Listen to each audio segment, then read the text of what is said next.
असून तुम्ही या या क्षेत्राकडे कशा वळला? क्षेत्राकडे म्हणजे आता कसं आहे, आपण मराठी असल्यामुळे आणि आज ह्या सगळ्या मराठी माणसांचं प्रेम असल्यामुळे आज मी खूप खूप चांगल्या पद्धतीने माझा कार्यक्रम करते.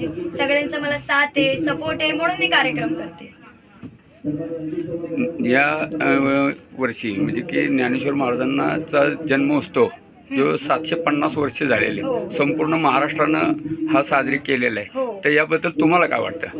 मला तर खूप अभिमान वाटतं की आज मी वारकरी आहे आणि मी साताऱ्यात आलेली आहे, जिथे वारकऱ्यांची संख्या जास्त आहे.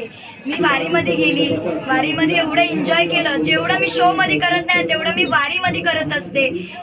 वारीमध्ये एवढी एन्जॉयमेंट. पण यंदाच्या वर्षी मी वारीमध्ये सगळ्यांना मदत केलेली आहे.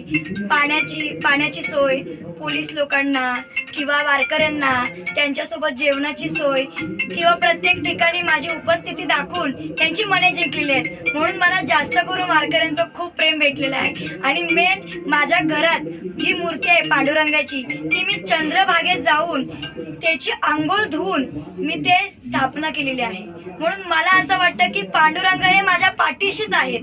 म्हणून मी नेहमी एकच म्हणते, राम कृष्ण हरी माऊली, राम कृष्ण हरी माऊली. रामकृष्ण आहे. आणि आता तुम्ही केला बाहेर म्हणजे नवी मुंबईमध्ये आणि इथं यामध्ये काय तुम्हाला फरक जाणवला का? मला पहिले असं वाटलं मुंबईची पब्लिक जास्त असणार, साताऱ्याची पब्लिक कमी असणार.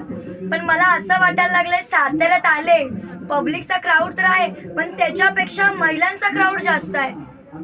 मला वाटलं नव्हतं एवढा क्राऊड असेल, पण मी साताऱ्याला सल्यूट करते की एवढी पब्लिक कशी काय येऊ शकते. आणि श्री अंकुश बाबा कदम यांच्या आशीर्वादामुळे मी इथे आलेले आहे आणि दादांची कायम माझ्यासोबत साथ असावी हीच माझी इच्छा आहे आणि सर्वांचीच, अख्ख्या महाराष्ट्राची.